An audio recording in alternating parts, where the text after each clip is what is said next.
A single dad is humiliated in front of the entire school when he can't afford the fundraiser's minimum donation until a stranger in heels and a power suit writes a check that changes everything.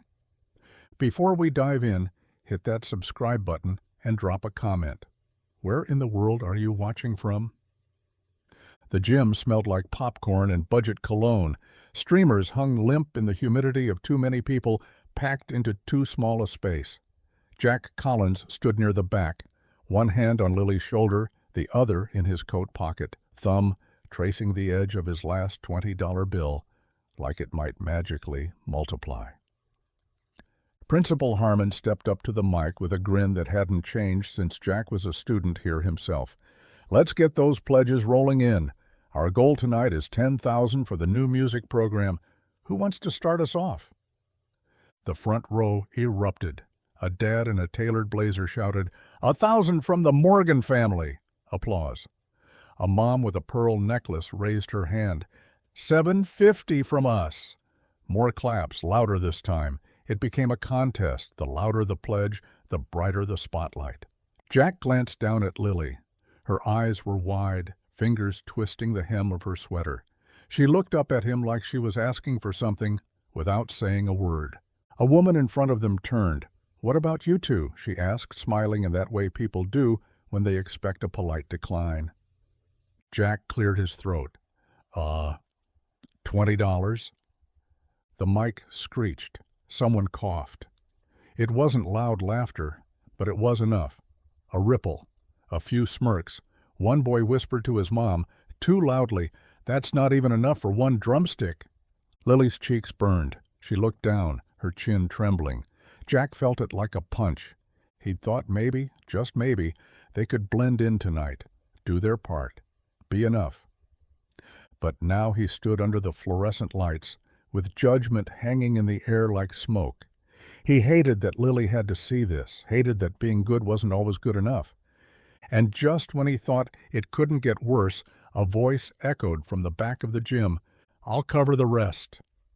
Heads turned. A tall woman stood near the doors, arms crossed, expression unreadable. She didn't give a name, just nodded toward the mic.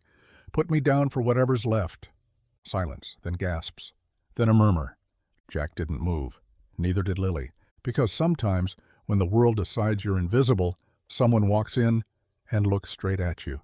She didn't belong there, not by the way she stood, not in that crowded gym with its creaky bleachers and sticky linoleum floors. While everyone else shifted in their seats, fiddled with phones or whispered behind cupped hands, she stood perfectly still in the back row, tall, composed, like silence had settled around her. Her coat was black, long, tailored, the kind people in town didn't wear because there weren't places here that asked for that kind of elegance. Her hair was pinned back like she was late for a meeting, but not hurried. Her heels made no sound on the gym floor, and somehow, when she moved, people noticed without knowing why.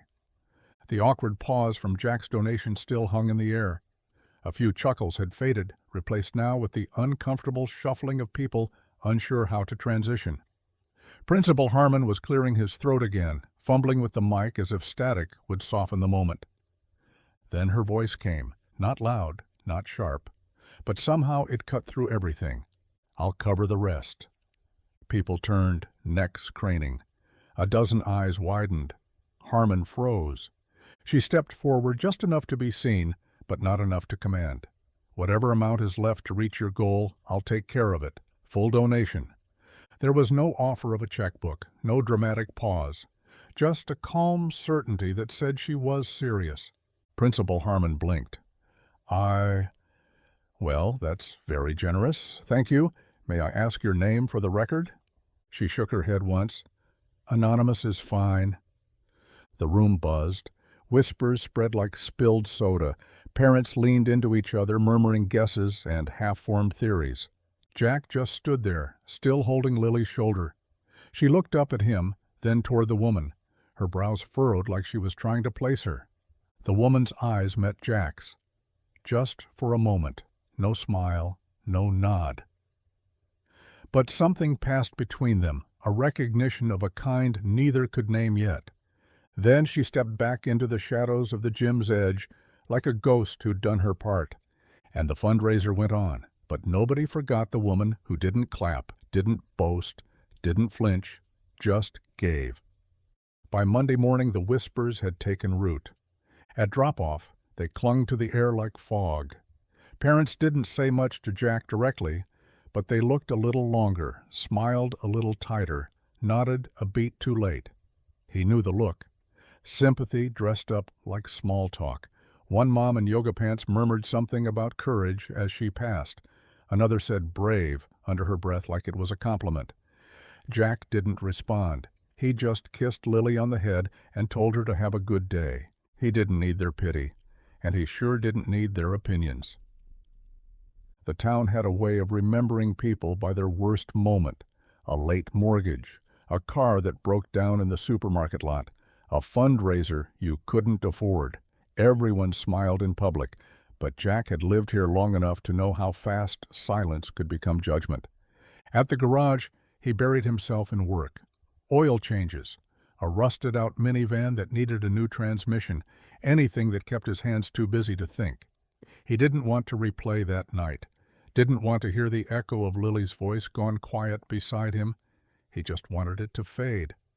But that evening, Lily came bursting through the front door like nothing had ever gone wrong.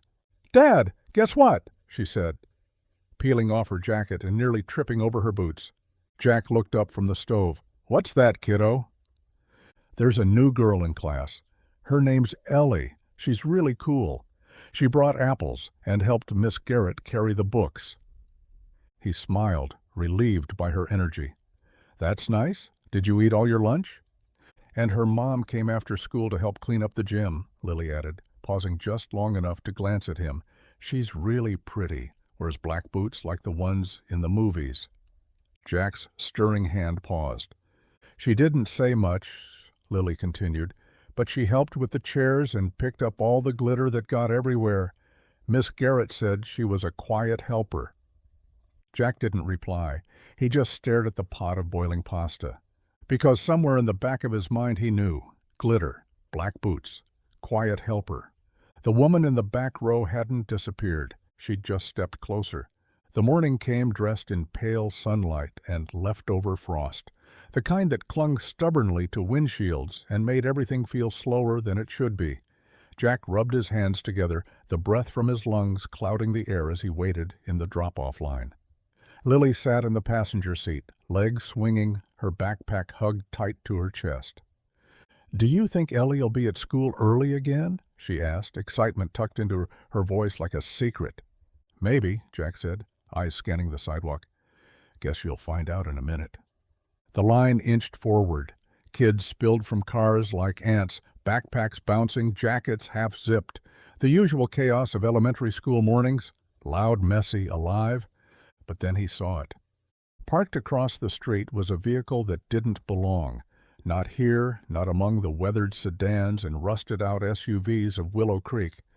It was a sleek, charcoal-colored Range Rover, spotless, tinted windows. The kind of car you'd see in magazines or rolling past valet stands not across from a row of second-hand minivans. From the driver's side, she stepped out. Black slacks, wool coat, boots that hit the pavement like they had somewhere important to be.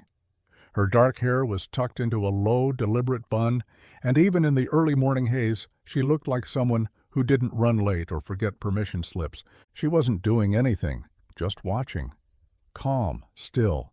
Her hands were in her coat pockets, and her eyes followed the children as they passed by, like she was seeing something worth remembering.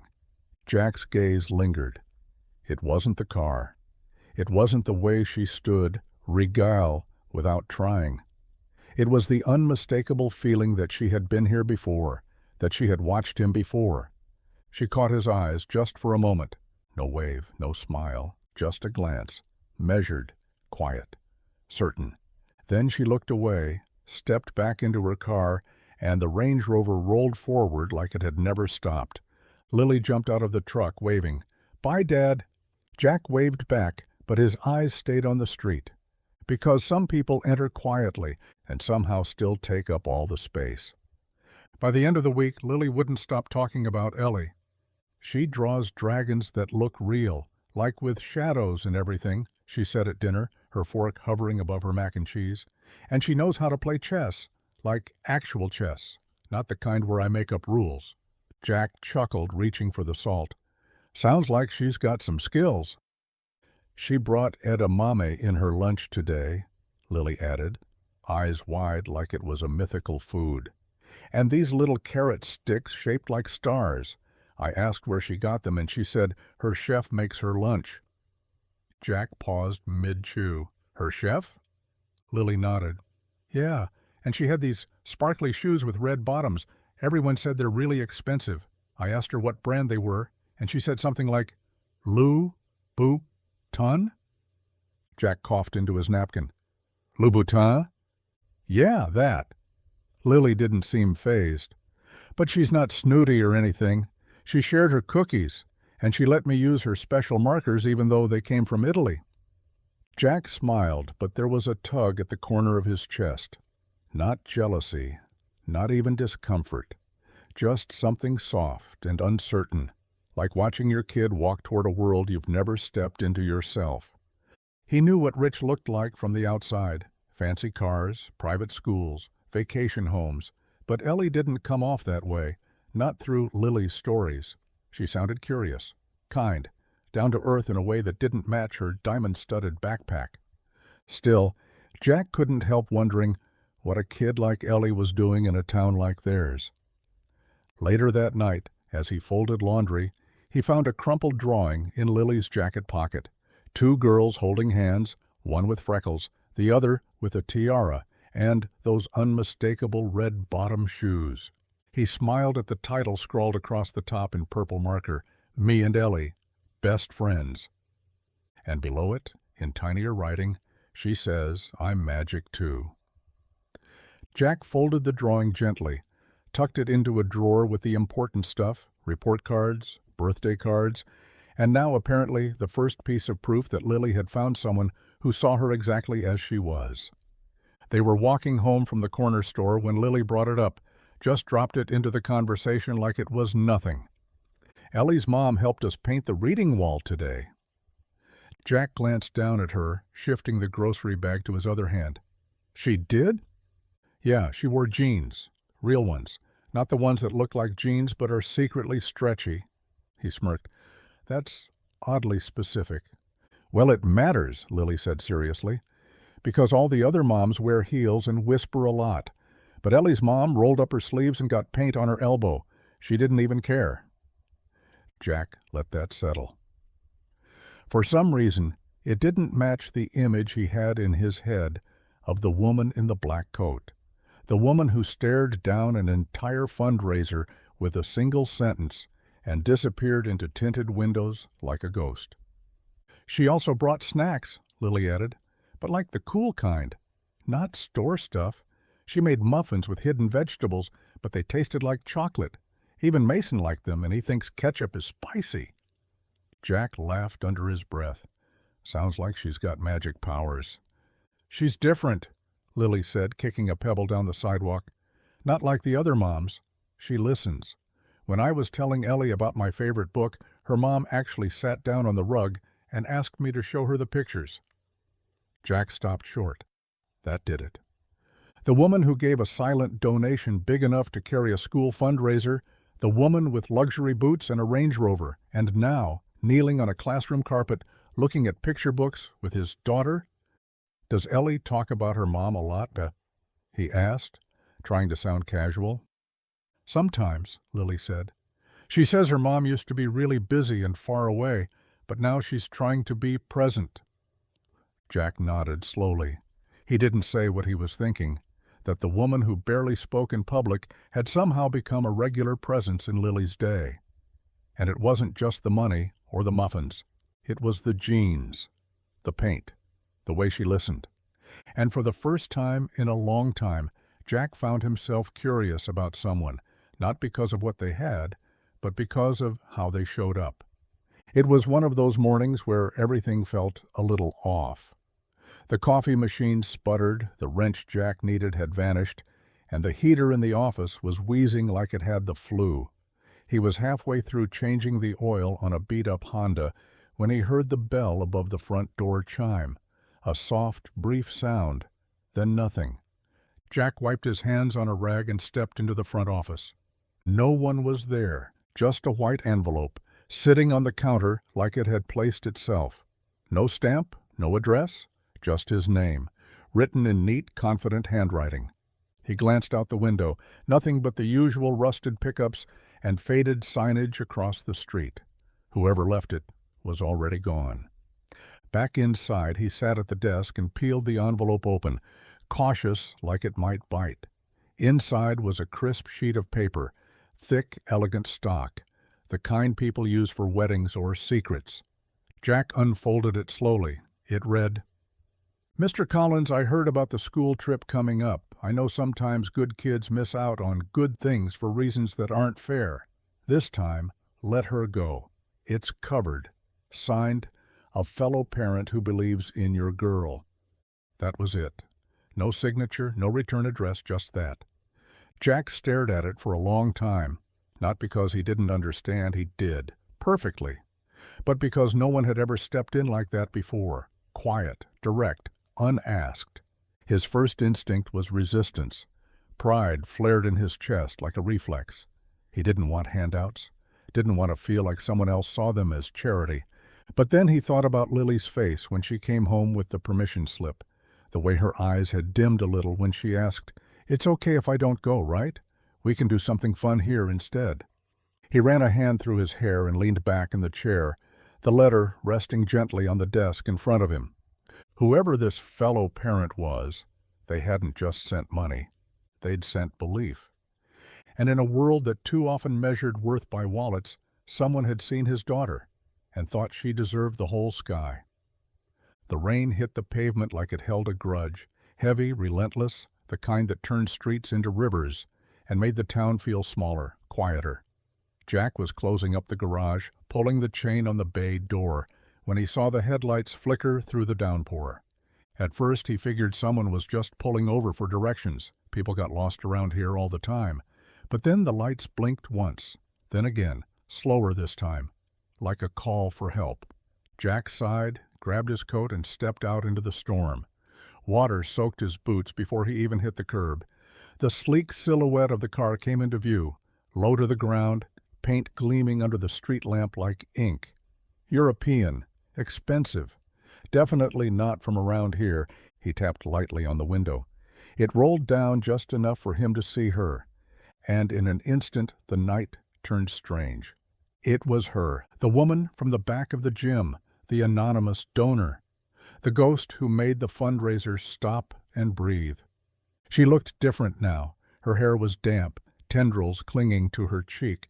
No dramatic coat or perfect heels, just a tired woman in the driver's seat of a car that had given up on her halfway through a storm.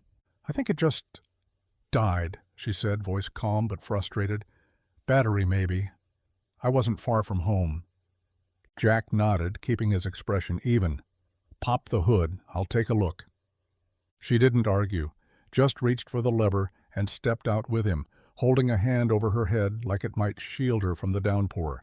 He leaned in, tools already in hand. Ignoring the water soaking through his sleeves, she stood beside him, not saying much, just watching. Finally she asked, "You're Jack, right?" He paused, glancing at her. "You remembered?" he asked. "I try to remember the names of people who stand up without flinching." Jack didn't answer, just nodded and went back to work, the storm swirling around them, thunder low in the distance. Because sometimes the people who change your life don't crash in. They stall just outside your door in the middle of a storm. The car was still hissing when Jack waved her inside. "You'll catch a cold," he said, motioning toward the office. "Tea's not fancy, but it's hot." She hesitated only a moment before following him, rain dripping from her coat as she stepped through the door and into the warmth. The space was small, just a desk, 2 chairs, a bulletin board filled with oil change coupons, and a coffee maker that doubled as a water boiler. Jack poured hot water into 2 chipped mugs and dropped a tea bag into each. Chamomile okay?" he asked. She nodded, accepting the mug with both hands. "Perfect." For a while they sat in a silence that didn't feel awkward. Outside, the rain tapped against the window like it was trying to listen in. Jack leaned back in his chair, watching steam curl above his drink. She perched on the edge of the seat across from him, coat draped over the back, boots damp, eyes alert. "You always fix cars in the middle of a monsoon?" she asked, a faint smile playing at her lips. "Only when the driver's got a habit of showing up in storms," he replied, returning the smile before taking a sip. That made her laugh. Short, genuine, and gone too quickly. "You remembered me," she said. Jack shrugged. Hard to forget someone who shuts down a fundraiser with one sentence. She looked at her tea, the moment settling. "I wasn't trying to make a scene." "I don't think you were. That's what made it something." She glanced at him, something soft flickering behind her calm expression. "I believe in fixing things quietly." Jack tilted his head. "Even when they're not engines?" She smiled again, slower this time. "Especially then." There was a question behind her eyes, something unspoken. Jack felt it, but didn't chase it. He never did. That was the thing about conversations like this. You had to let them breathe. Instead, he asked, "You always drink tea with strange mechanics during breakdowns?" She met his gaze and, for the first time, let the answer show in her eyes. "Only the ones who don't ask for anything in return." And just like that, the tea cooled, the storm eased, and something between them warmed quietly in its place. The storm had eased to a drizzle by the time Jack slipped back under the hood. The engine had cooled, and with a bit of work and a new connection installed, the car was nearly ready to go. He moved around with the comfort of muscle memory, his hands knowing what to do, even as his mind lingered on the woman sipping tea inside. He'd met all kinds of people through the garage, farmers, single moms, truckers, even the occasional out-of-towner with a GPS that thought their rural roads were shortcuts. But no one like her, not with that voice, that silence, that calm. He moved to the passenger side to check the battery terminal one more time, opened the door, reached in for the glove box latch. Click. Inside was the usual mess: an emergency flashlight, a pack of mints, a forgotten pair of sunglasses, and a slim leather planner, nearly untouched. He reached for it, intending to move it aside, but the initials stopped him. MCS. The gold letters were pressed into the corner with clean precision. Understated. Expensive. He knew those initials. He'd seen them in magazines Lily brought home from the library for school projects. Forbes, Business Weekly, covers about the woman reshaping tech or the billionaire no one knew. Always the same headline, Maline Claire Sinclair. Jack held the planner like it might burn through his hands. He flipped it open.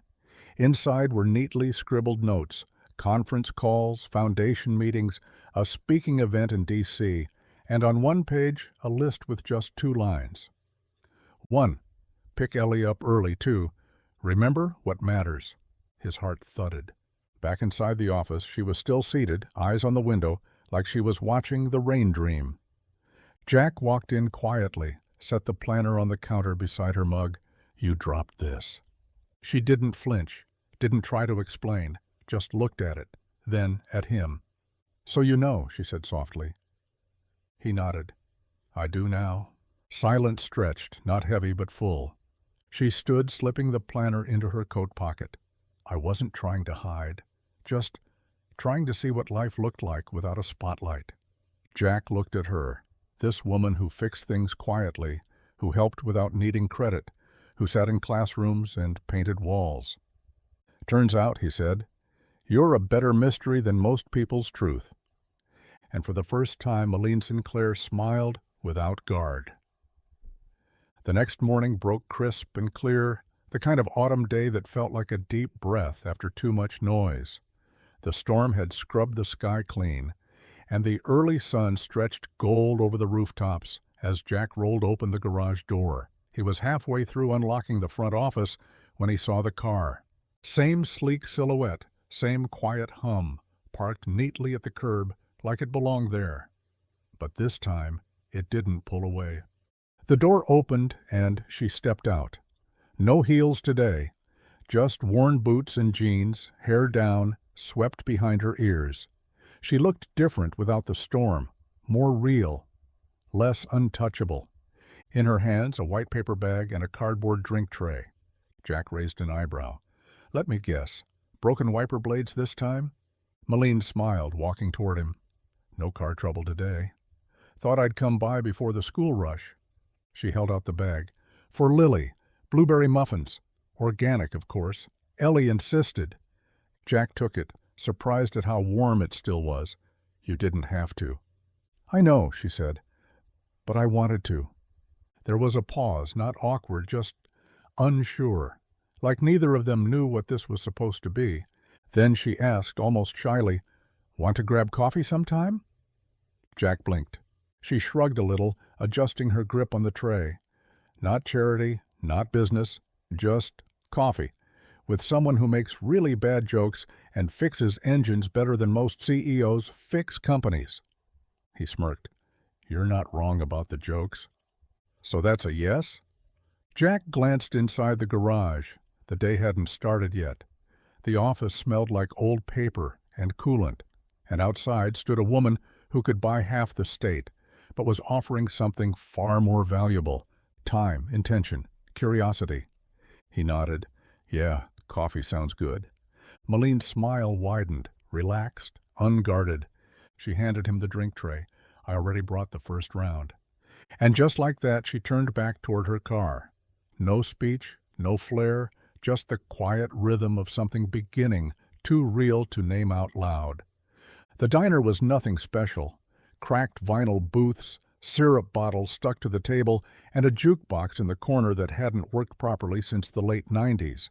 But the coffee was strong, the pancakes were cheap, and the staff knew everyone's name by their second visit. When Malene stepped inside, heads turned, subtly, but unmistakably. Jack had chosen the booth by the window, figuring she might feel less caged there. He didn't expect her to walk in like she'd been there 100 times before. She wore a navy sweater, no jewelry, hair tied in a loose braid that made her look more like someone's sister than the woman who'd been on the cover of Forbes. She slid into the booth across from him like it was the most normal thing in the world. Do they have oat milk here? She asked, looking around with a mischievous smile. Jack snorted. They barely have milk. Perfect, she said, picking up a menu she clearly had no intention of reading. The waitress came over, eyes narrowing just a bit. Usual for you, Jack? She asked, then looked at Malene. And for you, hun? I'll have whatever he's having, she said, then added, unless he orders something weird. Too late, Jack said. Hope you like eggs with hot sauce and too much pepper. Malene grinned. I've survived Silicon Valley boardrooms. I'll manage. They talked. About nothing at first, weather, town quirks, the fact that Jack's old Civic was parked outside with a bumper sticker that read, If it ain't broke, you're not looking hard enough. But then it shifted. She asked about engines, not the way people do when they're being polite, but like she actually wanted to know. Why do you like fixing things? She asked, stirring her coffee with a chipped spoon. Jack shrugged. Because they don't lie. You figure out what's wrong, you fix it. People don't come with check engine lights. That made her laugh, really laugh, eyes crinkling, head tipping back just slightly. In that moment she didn't look like a billionaire, didn't look like someone with private jets or stock options. She looked like a woman who needed something honest. And Jack, for the first time in a long time, felt like maybe he had something worth giving. By the next morning, the town was already buzzing. Willow Creek didn't keep secrets. It held on to them for about 6 minutes before spinning them into stories. And the story now, richer with every retelling, was that Malene Sinclair, the woman with boots worth more than a year's rent, had been spotted laughing over eggs with Jack Collins at Minnie's diner. They were sitting together, Mrs. Corwin whispered to her neighbor in the grocery line, and she was smiling, not politely, like she meant it. She drove him coffee last week, said the high school janitor, shaking his head. My niece saw it, hand-delivered, real fancy tray and everything. At the barber shop, someone swore they saw her car parked outside Jack's garage again. Didn't even send a driver. Sat in the office with him for a whole hour, like she had nowhere else to be. Even Principal Harmon mentioned it in the teacher's lounge. Well, I don't know if it's true, but if it is, she's got taste. Jack's a good man. Jack heard none of it firsthand, but he felt it. The lingering glances. The way people paused when he entered a room, only to resume their conversations with a bit more sugar in their tone. Folks who hadn't said more than a nod in years now asked how business was, asked about Lily, asked about any new friend stopping by lately, with a wink that made his skin crawl. He didn't care much for attention, especially not this kind. It felt like being on display, like a prize he hadn't asked to win. But when Malene walked into the garage again that Thursday afternoon, with oil stains on the floor and the radio playing too loud, she looked at him the same way she had in the diner. Like he was just Jack, no whispers, no weight. She handed him a cinnamon roll wrapped in wax paper. "No coffee this time?" he asked, smirking. She shrugged. "I figured you'd like a little gossip fuel." And just like that, the rumors kept spinning. But Jack? He just kept showing up. Same wrench, same boots, same quiet feeling that something rare was unfolding, and for once the town could keep talking. He was too busy living the part they couldn't understand. It started with a folded note in Lily's backpack, written in purple ink with glittery stickers at the corners. "Hey, Lily, want to come over this weekend? My mom said yes if your dad's okay with it. I have a treehouse and a smoothie machine. Ellie." Jack read it twice, blinking at the words smoothie machine, like it was code for something futuristic. He looked at Lily, who was bouncing on her toes, barely able to contain her excitement. "She has a room just for Legos, Dad. A whole room." He smiled, trying to keep his voice level. "I guess that's a yes from you." Lily nodded so fast he worried her neck might snap. "Is it okay if I go?" He hesitated just for a second. The image of Malene's sleek Range Rover and her quiet wealth contrasted sharply with their lived-in apartment and creaky furniture. But then he remembered the muffins, the painted reading wall, the way Malene listened when Lily spoke. "Yeah," he said, "it's okay." Saturday afternoon arrived with rain threatening the sky again, the clouds rolling in low and heavy. But the car pulled up right on time. Malene stepped out in jeans and a casual jacket, her hair pulled back in a loose twist. Jack opened the door, and Lily darted past him, backpack already slung over her shoulder. "Hi, Miss Malene." "Hey, Lily," Malene said, crouching to meet her eye level. "Ellie's been setting up a treasure hunt since breakfast. You ready?" "Ready." Jack stepped forward. "Thanks again for the invite." Malene stood and met his gaze. "It's not just for her, Jack. Ellie doesn't open up easily, but she talks about Lily like she's the sun." That caught him off guard. The ride up the hill took them past fields Jack had only ever seen from below. At the very top, hidden behind tall trees and iron gates, was a house that didn't belong to their town. Glass walls, wraparound decks, the kind of place architects used for bragging rights. But what Lily remembered most wasn't the mansion. It was the dog that greeted her like an old friend, the pancakes shaped like animals, the treehouse that Malene helped build herself. And for Jack, watching the car disappear around the bend, something tugged inside. Because for the first time, Lily wasn't stepping into someone else's world. She was being welcomed into it. Jack wasn't sure what he expected, but it wasn't this. The gate had opened with a quiet hum when he arrived, the kind of automatic motion that usually led to polished marble floors, stiff greetings, and someone offering him sparkling water he couldn't pronounce. Instead, the driveway curved gently past wild rose bushes and opened into a wide, open space that looked less like a billionaire's mansion and more like a home. He parked and stepped out slowly, taking it all in. The house sprawled low and wide across the hill, modern and airy, but there were no signs of formality, no suited staff waiting at the door. No clipped heels clicking down a grand staircase, just a golden retriever napping on the porch and the faint sound of laughter echoing from inside. He knocked once, more out of habit than necessity, and the door creaked open before he could try again. Malene stood barefoot on the polished wood floor, wearing an oversized sweatshirt and leggings, her hair in a loose bun that looked like it had fought gravity all day. The smell of grilled cheese wafted behind her. "Hey," she said, smiling. "You're just in time. Lily and Ellie are finishing their art battle. Apparently it's very competitive." Jack blinked. "You cook?" She laughed. "You say that like it's shocking. I just figured there'd be a chef, or at least someone with an apron and a Bluetooth earpiece. Nope, just me, a pan, and an embarrassing amount of cheese options." He stepped inside, and the warmth hit him like a wave. The walls were lined with books. A pile of board games sat by the fireplace. There were fingerprints on the windows, and a couch that had clearly been jumped on too many times to still be called new. And then he heard Lily's voice from the back room. "Dad, we made grilled cheese with goat cheese and honey. It's so weird, but so good."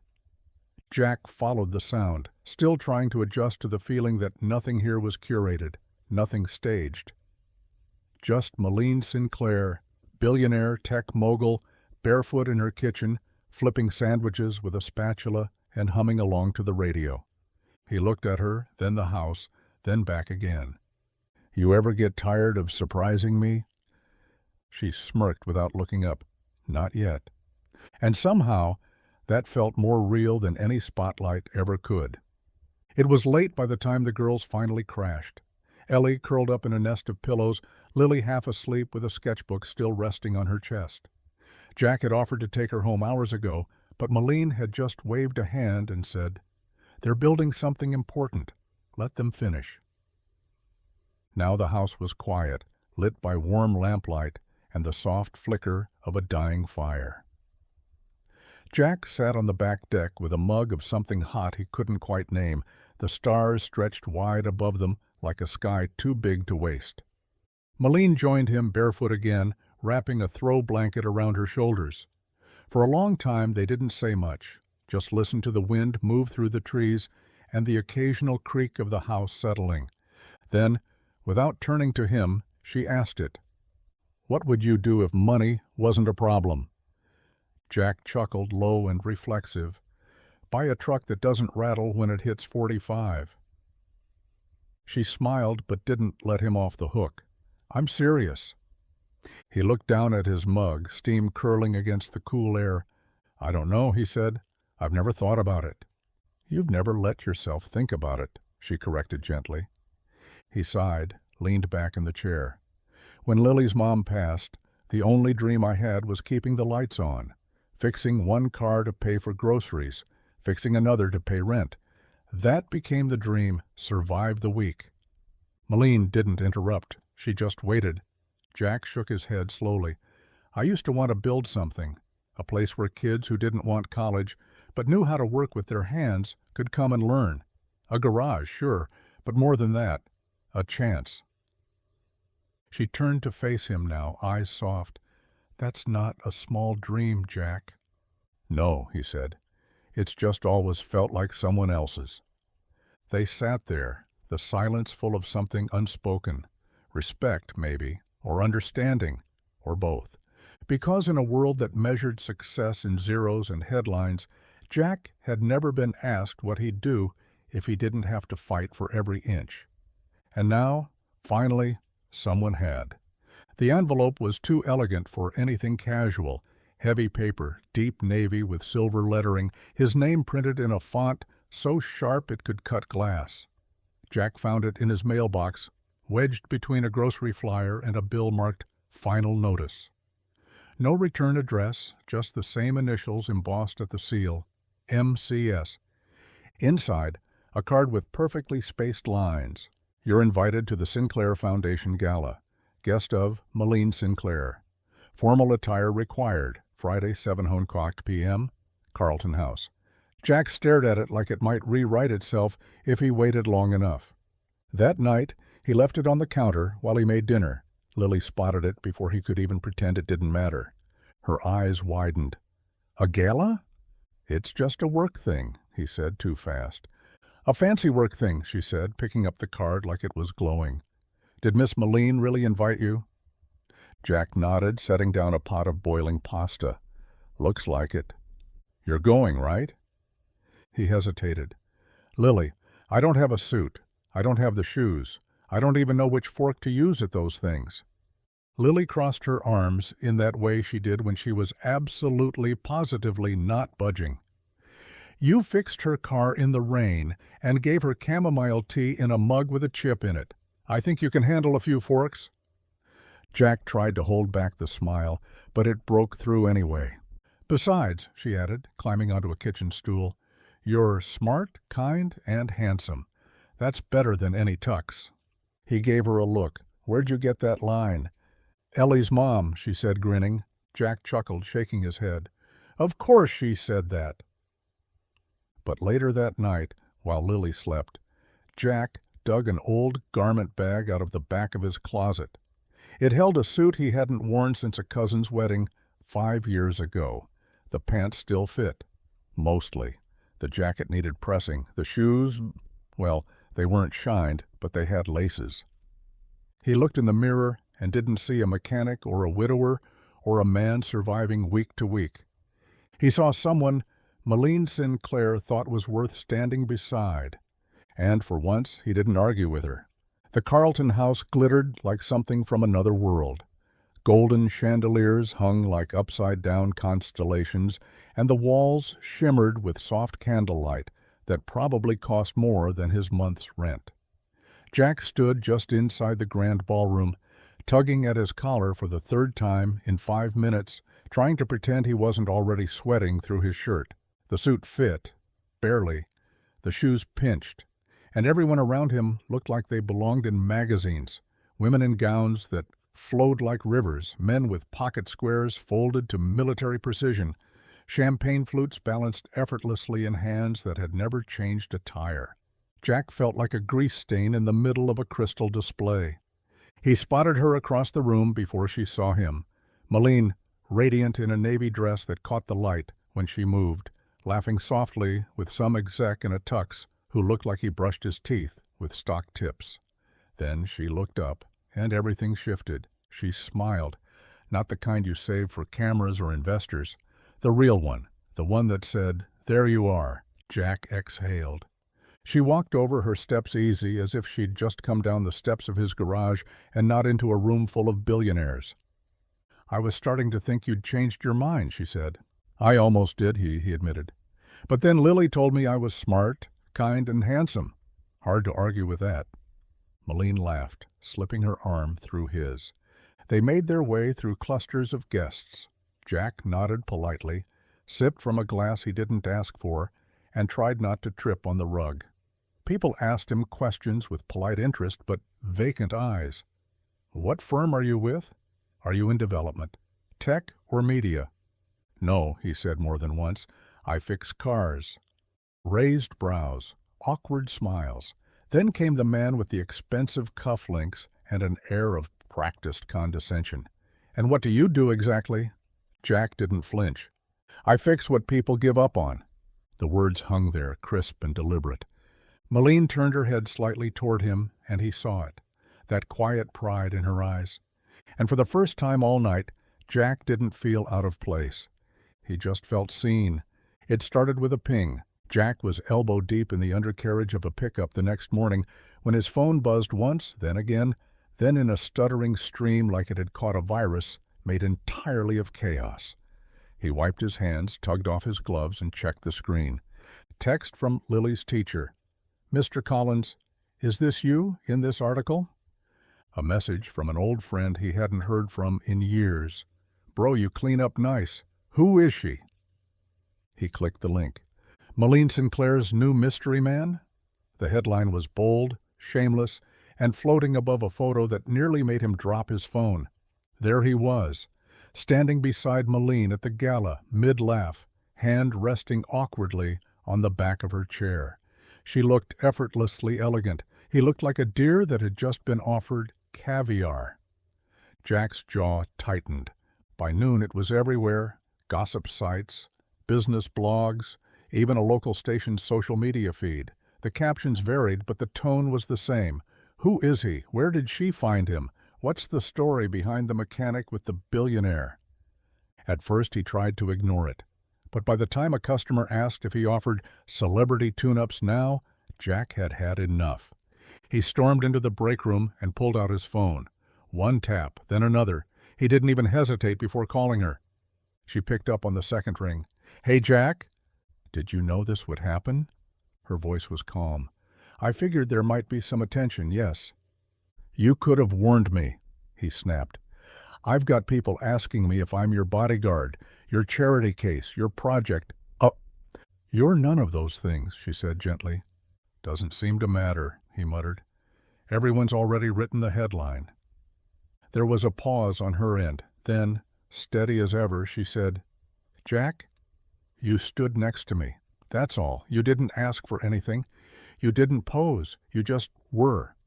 That's what made it real." He exhaled, slow and heavy. "I don't want to be a headline," he said. "I know," she said, "but maybe you were always meant to be part of the story." And somehow that made it worse and better, all at once.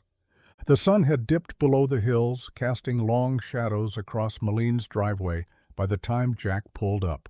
He didn't text, didn't call, just showed up, jaw tight, heart hammering harder than it had when he'd first kissed her hand at the gala. She opened the door before he knocked, like she'd been waiting for this moment. "Hey," she said, cautious. He didn't waste time. "Was this all for show?" Her brow furrowed. "What?" "The gala, the photo, the news? Was I just the charming local color, some heartwarming story to soften your brand?" She stared at him, stunned for a beat. "Is that what you think?" "I don't know what to think, Maline," he said, pacing the gravel like it could burn off the nerves. "One minute we're talking over tea in the garage, and the next I'm on the internet being picked apart like I'm some feel-good headline. No warning, no heads up, just thrown in." She stepped closer, calm but firm. "Jack, I didn't orchestrate that photo. I didn't write the story." "But you knew it would happen," he shot back. "You live in that world. You knew it would follow you." "I also knew you could handle it." His eyes snapped to hers. "You think I wanted this?" "No," she said, steady. "But I thought you wouldn't run from it." Jack exhaled, bitter. "You don't get it. I spent years trying to keep Lily's life simple, honest. Now I've got people calling me things I don't even recognize." Maline's expression softened. "That's not about pity, Jack. That's about respect. I invited you because I wanted you there." But he didn't hear it, not fully. Pride had already closed the door between them. He stepped back. "Maybe we're from different worlds for a reason." She opened her mouth to respond, but he was already walking away, down the steps, across the gravel, back to his truck, back to the safety of silence. The kind that doesn't heal, but hides. Behind him, the porch light flicked on. And inside, Maline stood holding words she didn't get to say. The change was quiet, almost too quiet. No SUV at drop-off, no cinnamon muffins for Lily, no glimpses of black boots standing at the edge of the playground, watching like she always used to. At first, Jack told himself she was busy. Meetings, travel. People like Maline Sinclair didn't just disappear, they got called away. But by the end of the week, Ellie was gone too. Lily came home with a drawing folded in her backpack, a goodbye note scrawled in sparkly ink. "My mom says we're going to be gone for a while. I'll miss you. Love, Ellie." Jack stared at the note longer than he wanted to admit. He didn't ask questions. Not to Lily, not to anyone. He just tightened his grip on routine. Back to mornings with cereal and mismatched socks. Back to long days at the garage, elbow deep in engines, letting the hum of tools drown out everything else. He didn't speak her name, didn't check the news, didn't go near the places where she used to be. People stopped asking after a while. The whispers died down. The article faded into page 3, replaced by newer rumors, newer stories. And Jack let it all fade. Except it didn't really. He'd still reach for 2 coffee cups some mornings before catching himself. Still glance toward the school parking lot, half expecting to see that Range Rover tucked beneath the trees. But it never came. And so he told himself what he always did when life veered off the road. Some things just aren't meant to stay. Malene Sinclair was a flash in their quiet life. A spark, maybe. A storm. But not someone built for staying. Not in a town where people noticed if you changed your brand of bread. Lily stopped asking, too. Maybe kids just knew when something wasn't coming back. Or maybe she was pretending the way Jack was. He smiled more, laughed when he was supposed to, said, "We're fine," when someone asked. And every night, he locked up the garage and told himself the truth he wished felt real. It's over. She's gone. And it's better this way, even if he didn't believe it. He wasn't even looking for it. It was just another Monday. Grease under his nails, the scent of motor oil in the air, the radio muttering country songs through static. Jack stopped at the diner to grab coffee, nodding to Minnie behind the counter, same as always. But on the way out, the stack of local newspapers caught his eye. Not the headlines, the photo. There she was, Malene Sinclair. Hair swept back, smile soft, standing behind a podium with a plaque that read, Sinclair Foundation Community Fund. But it wasn't her face that made Jack freeze. It was the words beneath the picture. Scholarship launched in local girl's name. The Lily Collins Opportunity Fund aims to support girls in rural schools with big dreams and limited means. Jack stood there, paper in hand, coffee cooling in the other, heart stumbling. He read the article 3 times, each word heavier than the last. Malene Sinclair, tech innovator and philanthropist, announced today the launch of a new scholarship initiative aimed at rural youth. The fund, named in honor of a young student from Willow Creek, will prioritize girls with leadership potential, artistic talent, or a passion for building and fixing things. No interviews, no press tour, just a quiet release tucked between the sports section and church announcements. Jack sat in his truck for a long time, paper still open across his lap. She hadn't told him, hadn't called, hadn't sent so much as a message, just disappeared, and left behind a legacy in his daughter's name. He didn't know whether to be angry or humbled, maybe both. Lily's laugh echoed in his memory, how she talked about Malene's grilled cheese, the treehouse, the way she'd once said, Miss Malene listens to people with her whole face. And now this, a scholarship, not for Ellie, not for Malene, but for Lily, for girls like her who dream too big for towns this small. Jack folded the paper carefully.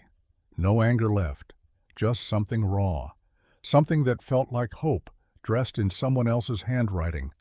She might have disappeared from his life, but her shadow was still reaching for theirs, in the kindest way. The gym hadn't changed, same creaky bleachers, same streamers taped to the walls, same folding chairs lined up like soldiers, their legs scuffed and slightly uneven. The PTA had gone with blue and silver this year, school colors, Jack figured, but the theme didn't matter. The air still carried the same cocktail of cheap perfume, popcorn, and nervous energy. Jack stood near the back just like before, one hand in his pocket, the other gripping a plain white envelope.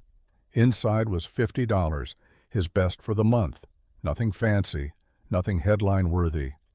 But this time, he wasn't here to hide.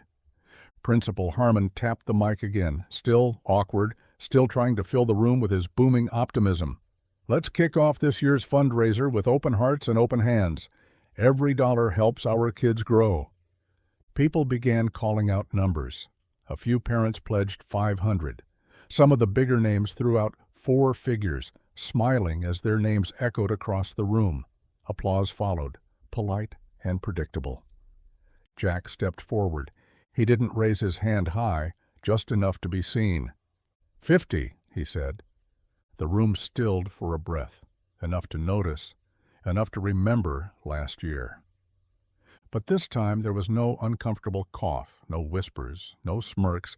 Instead, applause, not thunderous, not dramatic, but real. A couple of parents nodded, one even smiled. And from across the room, Mrs. Corwin, the same woman who once asked, "What about you two?" clapped a little louder than she needed to. Jack sat down slowly, folding the envelope against his knee. He didn't look around for approval, didn't need it. What mattered was that Lily had asked him that morning, "Are you going?" And when he'd said yes, she'd grinned like he'd already won something. He didn't see Malene, not in the crowd, not near the exits. But her name was still on the donor list, quietly tucked at the bottom, under Anonymous. As the fundraiser continued, Jack leaned back in his chair and let the noise wash over him. No spotlights, no headlines, just $50 honestly given. And for the first time it felt like more than enough. It wasn't until halfway through the slideshow, photos of kids painting birdhouses and building science fair volcanoes, that Jack saw her. At first he thought he was imagining things. Maybe the lighting played a trick. Maybe someone else wore the same shade of green, stood with the same stillness. But when he looked again, he knew. Malene, no cameras, no press, no polished speech waiting on a teleprompter. She stood in the very back of the gym, near the emergency exit, hands clasped in front of her, like she wasn't sure whether she belonged here anymore. She wasn't dressed for a gala or a board meeting, just a soft sweater, dark jeans, and the same boots that once tracked rain into his garage. Jack didn't move, didn't speak. He just watched her, and she watched him, like two people standing across a canyon they didn't know how to cross. The slideshow ended. Applause erupted. Principal Harmon thanked sponsors, rattled off raffle prizes, and made jokes that barely landed. But Jack heard none of it, not with her there, not with that look in her eyes. It wasn't polished. It wasn't distant. It was something raw, like she'd rehearsed 100 things to say, but decided instead to show up with none of them.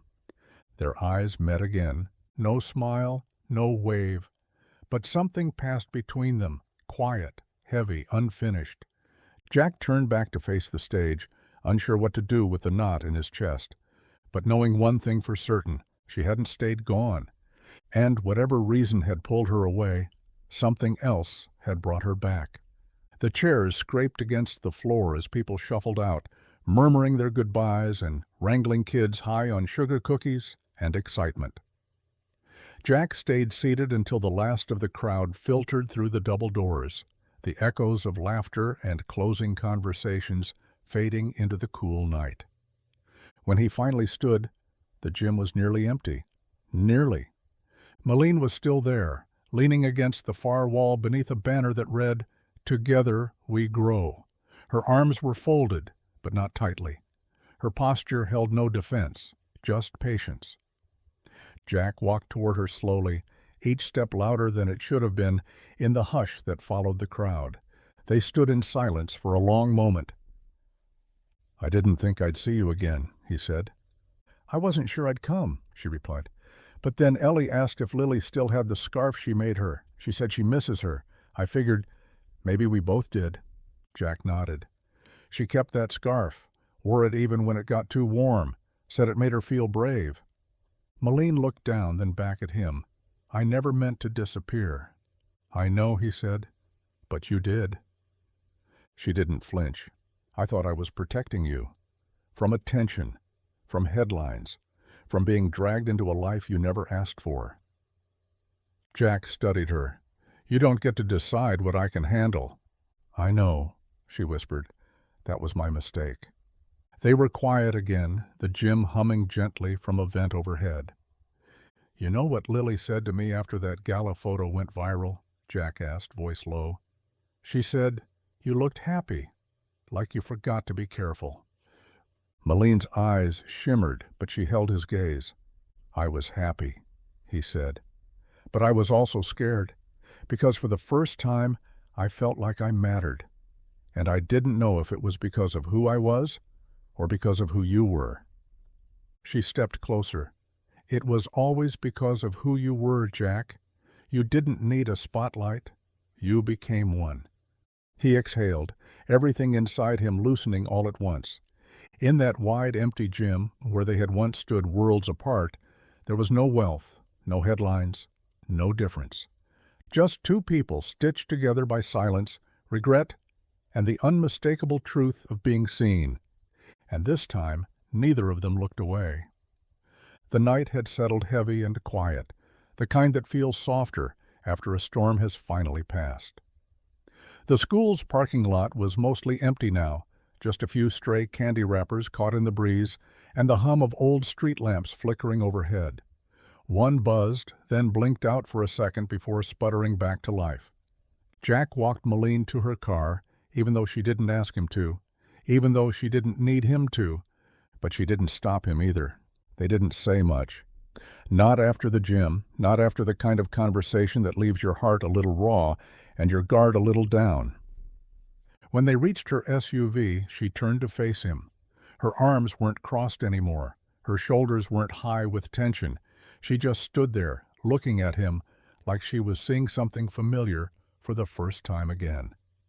"You know," she said softly, "for a guy who says he's not good at people, you're kind of terrible at pretending." He smirked. "Takes one to know one." The street lamp above them flickered again, casting a quick burst of light, then dipping them into shadows. She stepped a little closer. "So what now?" Jack didn't answer right away. Instead, he reached up, slowly, carefully, and tucked a loose strand of hair behind her ear. Her eyes closed for just a second, like touch was something she didn't realize she'd been waiting for. "I missed you," he said. Her voice barely rose above a whisper. "I missed you too." And then it happened. No build-up, no music. Just two tired people standing in a quiet parking lot, the scent of distant rain still lingering in the air. Their lips met, tentative at first, then real. There was no grand sweep, no movie-perfect embrace, just warmth, familiarity.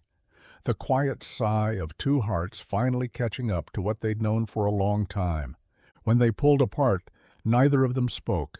They didn't need to, because in that one moment, under cheap lights and cracked pavement, it wasn't about how it looked, it was about how it felt, and it felt like home. The first thing Jack noticed wasn't the money, it was the blueprint. It showed up one morning, rolled into a tube with a red ribbon, and left on his workbench like a gift from some architectural Santa Claus. He unrolled it slowly, eyes scanning line after line of sketches and notations. It wasn't just a renovation plan, it was a reimagination. Expanded bays, a classroom off the back, lifts, tools, and benches marked student stations. A corner labeled Mentor Lounge, another called Hands-on Hope. He didn't need to check the signature in the corner. Malene Sinclair. Later that day, she stood beside him in the middle of the grease-streaked garage, wearing a leather jacket over a flannel shirt that looked suspiciously like one of his. She handed him a folder. Simple, clean, no drama. Inside, funding agreements, permits, donation paperwork. He stared at her. "Why?" She didn't miss a beat. "Because you said once you wanted to build something for kids like you used to be. And I'm not letting that dream sit in a glove box." "It's too much," he said, shaking his head. This is a whole new building." "No," she said, stepping closer. "This is a beginning. You fix what people give up on, remember? Now it's time to teach them how." Jack swallowed hard, the words catching behind the lump in his throat. He thought of all the kids who'd walked past his shop, staring through the window like the place held magic. He thought of Lily, watching him with pride, as he adjusted a carburetor with the same care some men reserved for family portraits. This was never about business, never about profit. It was about giving others the thing he never had, a chance. Construction started 2 weeks later. Half the town showed up with pizza and paintbrushes. Malene worked beside them, elbow-deep in sawdust, laughing with Ellie and Lily as they helped stencil the new sign. Collins' garage and trade school built with grit, fueled by second chances. Jack didn't feel like a mechanic standing in a fancy new building. He felt like a man finally living the kind of story he used to think belonged to someone else. The trip wasn't planned. It didn't come with an itinerary or a hotel reservation. Just a Saturday morning, 2 travel mugs of coffee, and the soft rustle of leaves whispering it was time to go somewhere, anywhere, that didn't smell like oil or deadlines. Jack packed light. Malene didn't pack at all. Ellie grabbed a stuffed animal, Lily brought her sketchbook, and the 4 of them piled into Jack's truck like they'd done it 100 times. They drove north, past rows of cornfields and sleepy gas stations, until the scenery blurred into rolling hills and quiet lakes that looked like they'd been waiting for company. The windows stayed down the whole way. Lily made a playlist. Ellie sang off-key. Malene laughed more in 1 hour than she had all month. Jack kept one hand on the wheel and the other resting gently between the seats, where hers eventually found it without a word. They stopped for pie at a diner shaped like a train car, played I Spy through a stretch of winding roads that smelled like pine and wood smoke. Ellie fell asleep mid-sentence, and Lily used her as a pillow. By the time they reached a quiet overlook, a patch of sky and silence stitched into the side of a hill, the sun had begun to dip, casting gold over everything.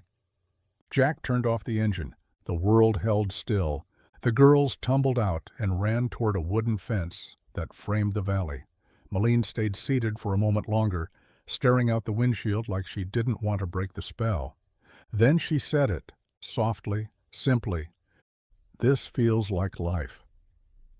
Jack looked at her. Not glamour, not noise, not a headline, just air and laughter and the warmth of someone choosing to be right here instead of anywhere else. "Yeah," he said, "it really does." And for once they didn't have to name it. They were already living it. It happened on a Tuesday, no holiday, no big event. Just an ordinary morning in the Turner household. Cereal bowls clinking, mismatched socks on the floor, and Jack trying to coax Lily's ponytail into something that resembled intentional. Lily was halfway out the door when she remembered her lunchbox. She ran back in, grabbed it from the counter, and tossed Jack a quick kiss on the cheek. "Bye, Dad. Love you." He waved, watching her go, heart full from the normalcy of it all. After everything, spotlights, scandals, second chances, this was the miracle, their life, messy and beautiful and uninterrupted.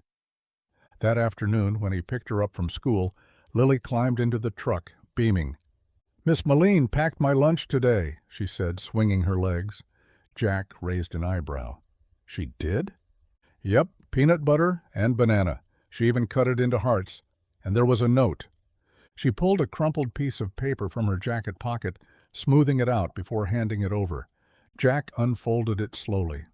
"Would it be okay if I stayed a little longer? M." That was it. No question mark about marriage, no diamond, no speech, just a line written in Malene's calm, unmistakable handwriting. And yet, somehow, it said everything. He sat there for a long moment, the note warm from Lily's coat and a little sticky from a juice box leak. Lily tilted her head. "So, are you going to say yes?" Jack smiled, the kind that came from deep down, where truth lived untouched by pride or fear. "I already did," he said, tucking the note into his chest pocket. Later that night, when Malene stepped through the door, Jack didn't say a word. He just kissed her in the doorway, soft and sure. No ring, no plan. Just 2 people who'd weathered the noise, the silence, and everything in between, and still found their way back to each other. And in that quiet kitchen, with grilled cheese on the stove and Lily humming in the next room, staying a little longer didn't feel like a question. It felt like home. The garage smelled like fresh paint and old memories. Jack had power washed the place the night before, scrubbed years of oil stains off the concrete like he was making space for something bigger than engines. Malene brought donuts, still warm from the bakery in town. Lily and Ellie set up a welcome table with juice boxes and stickers that read, "Certified Grease Kid." By noon, half the town had shown up. Neighbors, teachers, a few curious passers-by who remembered the story, the fundraiser, the girl who once stood on this same lot with shoes too big and hope too loud to fit in a single sentence. Jack stood beside Malene, hands in his pockets, eyes fixed on the tarp covering the new sign bolted above the garage doors. "Ready?" she asked. He nodded, heart knocking against his ribs. Lily and Ellie did the honors. With a dramatic tug and a synchronized gasp, the tarp came down. The crowd went quiet. Collins and Sinclair, built on trust, driven by grit, home of Lily and Ellie's Lunchbox League. There were cheers, applause. Even Principal Harmon got a little misty-eyed. But Jack? He just looked at Malene. "You kept the name." "Of course I did," she said. "You built this long before I got here. I just added the commas." "And the roof," he said, smirking. She grinned. "Details." Kids ran through the open bay doors, peeking at toolboxes and clapping when Jack handed out mini wrenches wrapped in ribbons.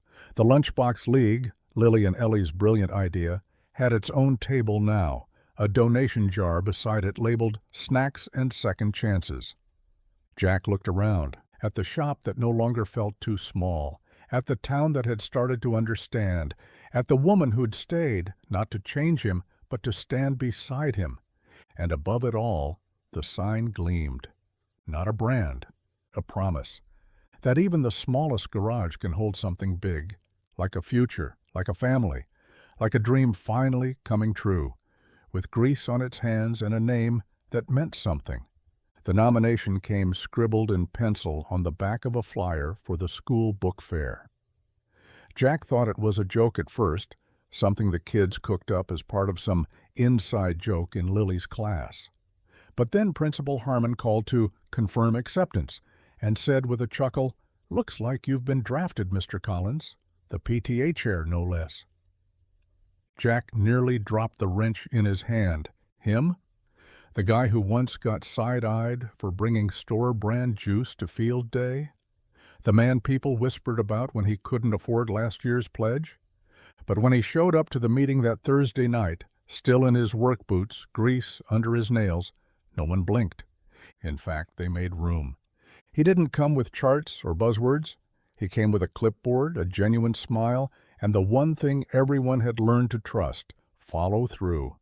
When Jack said he'd fix something, he did, and not just engines anymore. Within a month, the school got new tools for the science room, donated by the shop. The garden behind the cafeteria started producing fresh herbs, thanks to Jack's idea to give the kids something real to grow. He helped fix the broken sink in the art room, rewired the flickering lights in the hallway, even stayed late one night to repair a busted basketball hoop the school couldn't afford to replace. The whispers changed. They weren't sharp anymore. They were grateful. "Ask Jack" became the answer to almost everything. He wasn't flashy. He didn't overtalk. But when the bake sale tent collapsed in the wind, he was the one holding it up. When a shy kid's science project short-circuited 10 minutes before judging, Jack sat with him on the floor until it hummed again. Malene watched from the sidelines, never stepping in, never correcting, just smiling when people finally saw the man she'd seen all along. Lily made a badge out of cardboard that said, "Boss of Everything." Jack wore it to the next PTA meeting, duct-taped to his flannel. And no one laughed, because somewhere along the way, Jack Collins stopped being the mechanic who didn't fit in. He became the man everyone leaned on, and he didn't need a spotlight. He'd become the foundation. The mural stretched across the school's brick wall like a memory made permanent, painted sunflowers, turning wrenches, open books, and two girls holding lunch boxes in one hand and dream blueprints in the other. Their names were written in soft gold above the image, Lily Collins and Ellie Sinclair, the Lunchbox League. Years had passed, but the colors never faded. Lily and Ellie stood there one fall afternoon, now teenagers, taller than the fourth graders who ran giggling across the blacktop. Lily's curls were tied back, paint smudged on her jeans from art class. Ellie wore a hoodie with her name stitched over the pocket. She'd started her own after-school tech club, just like she'd promised. They didn't say much at first, just looked at the mural like it was breathing. Then Ellie nudged her, a crooked smile tugging at her lips. Remember how it started? Lily grinned. With a check, and a dad who never quit. Ellie laughed softly. And a mom who figured out that grilled cheese is a language. They stood there for a moment longer, letting the past ripple gently between them. I still have that note she put in your lunchbox, Ellie said. I still have the scarf you made me, Lily replied. Behind them, the new PTA chair, a third grader's dad, was struggling to untangle a string of lights. Lily turned instinctively to help, just like her dad used to. Ellie followed without hesitation. And the mural stayed behind them, watching, a reminder that the biggest changes don't always start with speeches or plans or perfectly timed headlines. Sometimes they start with a girl who forgot her lunch, a dad who pulled over in the rain, a woman who quietly chose kindness over distance, and two hearts that made space for each other, long before the world knew how to name it. Years later, the girls still remembered it all, because it hadn't been a story about money. It had always been a story about staying.